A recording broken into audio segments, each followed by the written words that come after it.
La question du deux poids deux mesures, c'est le point que nous allons aborder aujourd'hui. Bienvenue à tous, Karim El-Hanifi du Centre de recherche en religion comparée. S'il y a bien une chose qui est vraiment désagréable, c'est de ne pas être mesuré à la mesure dont nous on mesure. Ça, c'est ce qu'on appelle le deux poids deux mesures. Et bien dans le monde interreligieux, malheureusement, c'est ce qui se passe très souvent. Beaucoup de gens en fait ne font pas attention à cela. Peut-être que parfois ils ne réfléchissent même pas qu'on doit agir de cette manière. Eh bien, je vais vous donner des exemples en fait qui vont prouver cette problématique. Tout d'abord, on va apporter des sources. Par exemple, le Coran et la Bible sont clairs sur la question.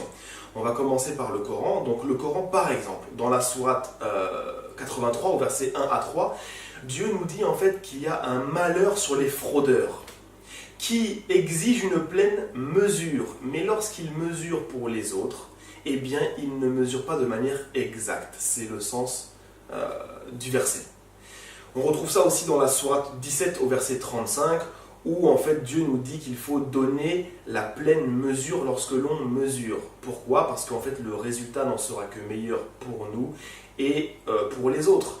Donc en gros, voilà, il ne faut pas faire du deux poids deux mesures. C'est très important d'agir de la sorte. Jésus, paix sur lui, dans le Nouveau Testament et donc dans les évangiles, dira la même chose. Dans Luc chapitre 6, verset 38, il dira « on vous mesurera à la mesure dont vous mesurez ». Donc c'est très important. Proverbe chapitre 11, verset 1 et Proverbe chapitre 20, verset 10 nous expliquent que le deux poids deux mesures sont une abomination, une horreur devant l'Éternel, donc devant Dieu. C'est pour ça qu'on ne peut pas agir de la sorte. Et dans le dialogue interreligieux, c'est la même chose. Il ne faut pas exiger, il faut exiger de l'autre la même chose que ce qu'on exige pour nous.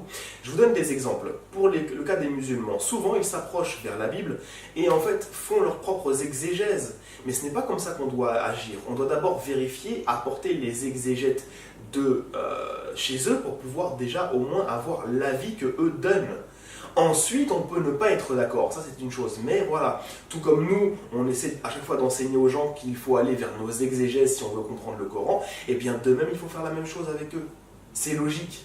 On fait pareil avec toutes les choses. Je veux dire, si on parle par exemple de la langue, eh bien, si on exige l'arabe pour le Coran ou les sources islamiques, eh bien, il faut aussi que les autres exigent le grec, l'hébreu et ou d'autres langues qui les concernent.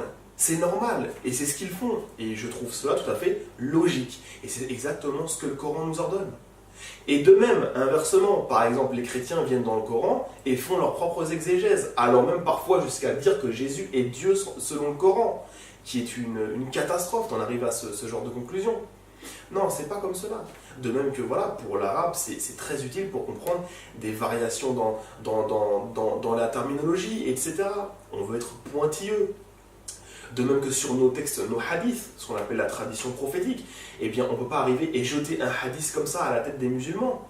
Il existe plein de versions sur ce même hadith, il existe des critiques sur ces hadiths, etc. Il y a beaucoup de choses à prendre en compte, les paramètres sont très nombreux.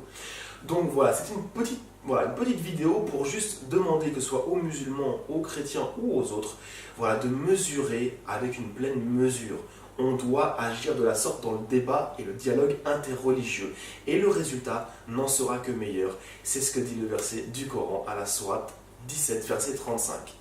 Voilà, c'était une petite vidéo, histoire de vous donner un petit point méthodologique qui sera très appréciable. Et vous verrez que si vous faites cela, eh bien les gens qui sont en face de vous auront déjà beaucoup moins de choses à vous répondre. Pourquoi ? Parce qu'ils verront déjà que vous êtes beaucoup plus honnête. Ils verront que voilà, vous avez utilisé quand même des sources et que vous n'avez pas sorti ça de vos têtes. Ça évite aussi pas mal d'erreurs.